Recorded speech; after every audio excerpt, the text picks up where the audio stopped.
got him. That's not really the morning intro. Jokes on us. It is Thursday, June 29th. We have a special guest on the show today, Matt Lasher from Herr. We're talking about subprime lending, Toyota sales lift, and a company called Joby. Not the Joby you're thinking of. Well, is it the same company? Is it the same company? I don't think so. The same? No, there's no way it's the same company. It's hard for that word is so unique. Like if you write it in all caps, it's hard for it not to look like the same company. But good morning. We have a great Thursday, and it's the day before the month close. So everybody's on point today. Everybody's walking in with a little swagger, little extra hair gel. I feel like hockey players and automotive sales managers have something in common, right? Just like they basically supply all they care for the supply of hair gel in the world. Right. I don't know how that works. I don't know. There's a lot of pride. It's been a long time since I've used hair gel, but back in the day, I definitely, I was in Philly, Jersey. I used a lot of hair gel. Italian kid. Come on. That's absolutely. Yeah. Look, today we have a really exciting Auto Collabs episode. If you're not aware, Auto Collabs is our longer form podcast where we get to sit down with Michael Cirillo, the three of us, and execute like a deeper conversation with somebody in the industry. And this is an extra special one. It's Ed Roberts of Bozard Ford, wrote a new book. It's about to come out called Mile One Leadership. And this is probably the fastest release ever. We recorded it yesterday afternoon. We wanted to get it out. So it releases today. So you can search Auto Collabs on your favorite podcast platform or go to our YouTube channel and you can actually see the interview. And Ed Roberts is the kind of guy that's worth watching. Just his body language. I would say fine, listen to the podcast, but you got to watch it because there's a couple little things about his office that we allude to. And then just, you see the care in his eyes, like the way he leans in, the way he cares, you just see it. So you got to go to check out Auto Collabs. You can hear it right now. I believe it's live. And then you can watch it at noon today, streamed and then ongoing. So great. He had us taking notes. Hey, Ed Roberts is actually going to be a speaker at ASOTUCon in September. You can get a discounted ticket. Today's the last today and tomorrow, the last 2 days of the most discounted ticket you'll be able to get. You can go to asotucon.com and get that, lock it in if you can right now. And Ed Roberts is going to be the kind of person that is worth meeting in person. Speaking of people who are worth meeting in person. That's right. Segue. We'll segue to an intro to a guest. We're introducing to the show, Matt Lasher with Herr. You know him. You love him. He is so, do you use hair gel? Actually, your hair looks great. It doesn't look like gel. It's more of like a little bit loose hold product. Yeah. No, pomade. Of course you use a pomade. Of course he does. Just a gentleman. A little dab, a little bit of this going on. Just put it in there. You're looking good this morning, Matt. Thanks for joining us. Obviously, you're on your way from somewhere to somewhere. But hey, it works today. Yes. Dropping kids off at school, off to the office. That's what we're doing today. It's the automotive story right there. Well, let me read the story and why we have you here, and then we'll get into it. According to Experian, dealerships are finding it harder to secure subprime auto loans due to a decline in subprime customers being able to get loans and leases as factors like inflation, rising gas prices, ending stimulus funds have affected their creditworthiness and increased debt-to-income ratios, which may be often turning to credit cards for financial support. The proportion of subprime used vehicle loans has reached near record lows, with such borrowers only involved now in 14% of all loans and leases on new and used vehicles in Q1. Also, there's an increase in late auto payments among subprime borrowers, higher than during the late 2000s recession. So we're going way back, according to S&P Global Mobility analysis of TransUnion data. And here's a quote, and then we're going to get to Matt. Michael Oventhal, COO for Automotive Credit Corporation, said, "What we're seeing now are some of the lowest FICO scores we've seen in years. Consumers who might have qualified for loans in the past are not even close," as he says. So, Matt, you obviously are on the ground, very involved in the subprime market with your product Streamline and in the vast operations of Herr. What's your boots on the ground take on all this? Well, first, I think you got to take that human approach. The reality is 40% of consumers have a credit score of 680 or less. Credit scores or FICO scores haven't dramatically shifted. They trended upwards slightly during COVID, but they haven't dramatically shifted over the historical averages. The scary part, and you alluded to it, perhaps, is the credit card utilization is rising amongst sort of what I'll call the have-nots bucket versus the haves bucket. The haves bucket, continuing to spend, everything's good, life is great. But the have-nots bucket, life has gotten really expensive. Things have gotten more challenging. The fees are coming back. The interest rates are higher. Cost of living is just harder. So I think those buyers are being squeezed at like a real, personal level, which is presenting some challenges. But also in the auto space, all we've done really is we're sort of reverting back to the mean. 2 years ago, there wasn't a problem with getting anybody approved because of inflated book values, because of Mm, false equity in their trade-ins, because of artificially high cash down, because of government subsidies and other things. Mm. As all of that stuff sort of reverts back, dealers now are finding it more difficult to get a loan approved, right?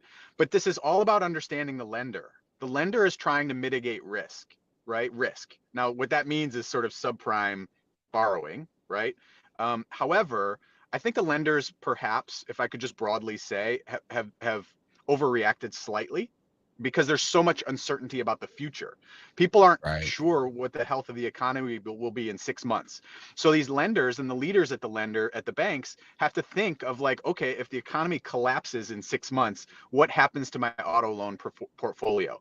So but all lenders have moved off FICO anyways, and it's now an internal scoring mechanism. So the best lenders are the ones that understand the stories. It's not about the absolute FICO score, it's about where you are in your life. So if you just got laid off at your job, but you just got a new one, that's okay. If you just went bankrupt, but you're going through that process, that might be okay. If you just went through a divorce, but are working your way out of it, that's okay, right? And so I think a lot of lenders are adapting to that, and dealers can best serve the customer by understanding the risk issue at the lender level, right? And finding Yep. cars that mitigate the risk for the customer and managing affordability. Yeah, it's interesting because like the the dealer is kind of right now playing a big part in the storyline and being the middleman to care for the consumer and the lender at the same time, because they have a responsibility both to the consumer to find the car that meets the needs, the budget, and the financial responsibility that also matches portfolio management that they're responsible for on the lender side, and understanding how to manage risk for the lender when selecting the vehicle for the consumer. And this is where this is where dealers are so important. Like we talk about dealers and their importance in the community, but actually and like after sales, but actually in the sales pipeline here, this is actually a piece where dealers can play a part to like really be one-to-one with people and like, no, okay, great, here's the financial risk, here's the current economy, here's where the consumer is actually needing to be met at, and how do we make all of those come together so that we can serve that area of the community, because that area of the community still needs transportation. So I love how you pin that. It's like, hey, look, as the dealer, you can look at both sides and clearly see it and serve both sides well, even in this like tight economy that's being pointed to. Mm-hmm. Uh-oh, we lost Matt. Uh-oh. Did you just drink a Grimace No, milkshake? we're good. I just dropped my phone. We're good. Wow, he's holding his phone really steady, Matt.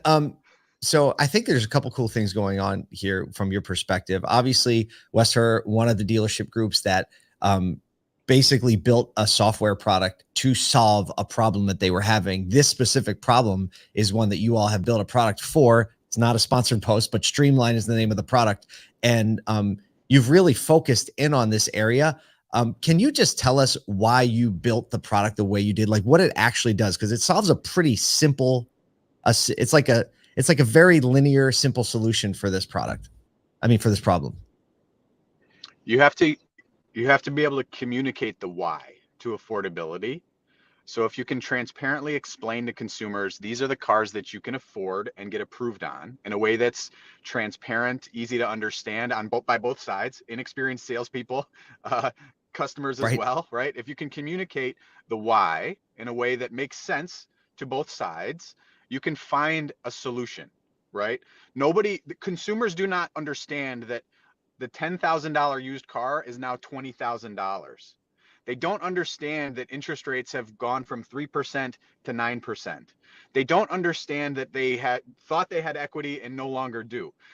Dealers' jobs in building relationships we can communicate the art of the deal. We can build a relationship that's beneficial to the customer, help them get into making a good financial decision. That what an opportunity, what a gift for the dealerships to be able to service our customers in a way that's beneficial to them, also beneficial to you because you get to make a deal, right? But yeah, Streamline was just about finding cars that customers can afford and get approved on. That's it. We built it in 16. And so we've been doing this way before the pandemic. And Yeah. ultimately, this problem is coming Great. back. And I think that you nailed something that, we've been alluding to for the last week or two, but yesterday, I think it was, Kyle, we talked about the coming, it was the Cox Automotive report where Jonathan Smoke was like, hey, like used cars are about to depreciate. Like you're about to see that depreciation a lot, which means there are a lot more consumers that probably looked or checked or got a vehicle price a few months ago. And when they think that they have that level of equity in their vehicle a few months from now, it's going to be a substantially different picture, which is even going to complicate the issue, it seems. Matt, as always, great to have you. Thanks for bringing some of your insight and energy to everybody. Thank you, guys. Happy to be here. Thank you so much. We'll talk to you soon. All right, we're going to go to the next story. Toyota's global sales saw a significant increase in May as both parts and supply shortages seem to be letting up. I mean, this is a pretty simple story. Basically, the company reported a 10% bump in global sales increase in May year over year, selling a total of about 838,000 vehicles, attributing that increase to saying like, hey, we have our supplies, our parts, our things are like easing up. In Japan, their sales went up 35%. And here's like an interesting point too, is that almost a third of all vehicles sold were hybrids. Really? Yep. Wow. Almost a third. I mean, like I actually, it's interesting because they don't like promote it like crazy, at least from what I see. Because I see Toyota commercials a lot and like Toyota ads, just because like they're hitting me because I'm always in the automotive ecosystem, whether I'm in market or not. Yep. And like you just don't see it as like this massive narrative, like we're hybrid. But it's just right, because it's not like, it's weird. Like the hybrid component is not in style or out of style, right? Yep. It's like a basic pair of jeans, right? Yeah. And the reality is everyone's like the sex appeal of an EV is getting all the press when Toyota's like literally a third of their vehicles are hybrids. And you look at the carbon offset that's actually producing, and it is like more than all the EV companies combined. Yo, we just went, okay. I'm like more a Toyota fan than I ever have been because I've now had a Toyota Sienna for 6 months. Hybrid, probably. Which is a hybrid. Yeah. Track with me on our trip to see family on highways. We got 35.4 miles to the gallon in a van. A big old van. Big old van. That has some power to it, right? We're not talking a little 4-cylinder either. No, that thing runs. Goes. That thing runs, no doubt. Yeah, you can get up to speed and not realize it real quick. So it's pretty wild. I mean, so basically the hybrids accounted for 261,000 vehicles. They did sell about 10,000 straight EVs. So I mean, substantially fewer. But I mean, this is just one of those things where you wonder if the tail's wagging the dog in a lot of the conversation. In typical Toyota, they're just doing things differently, and they're just being very consistent and marching forward. And historically, they tend to be right. Speaking of doing things differently. Stop. Yeah. Segue. Time.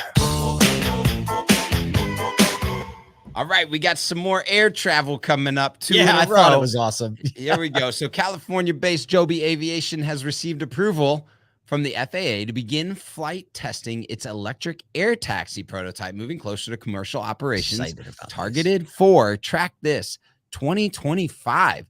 The business model is akin to like a rideshare app. Basically, it's going to try and compete in a growing market of electric vertical takeoff and landing aircraft manufacturers. The CEO of Toyota North America, Tetsuo Ogawa, Ogawa. We'll give it to you. Will join Joby Aviation's board. Toyota is the company's largest external shareholder. With How about that? Of around $400 million. So look, Toyota's still not messing around. Which one you betting on? Man, Joby. Joby or what was it called yesterday that we went through? But so again, set to go in 2025. Joby will also deliver its first aircraft in March of 2024. with the U.S. Air Force under a $131 million contract. Military contract. So track with this. This is crazy. After that news, this is a big jump. Shares jumped 26%. I wish I was paying attention to this news. It's too late now. But look, Toyota obviously understands manufacturing and transportation. I'm so excited about these. Like, I would get in one of these. Yes, because Toyota's got a hand in it too. That helps me with the and it's commercial ops. It's like rideshare. So you can like yesterday we were saying, would I drive it? Would I be a part of it? What's the pilot's license? This is like a pilot operated vehicle that's like a rideshare app. So if you're flying into Atlanta or Chicago or LA, right? These vehicles, I feel like we're gonna be kind of early adopters of this type of transportation. Yeah, because like 15 to 20 minutes to any location as opposed to an hour to an hour and a half in traffic in some of these major cities all day. Done. Let's go. Yep. Oh, well, that's we had a guest, so a little bit longer of a show. Thanks for being with us today. We get a lot of comments about people seeing More Than Cars out there in the wild. If you haven't seen it yet, go to morethancars.tv and see what's going on over here in this little corner of the world.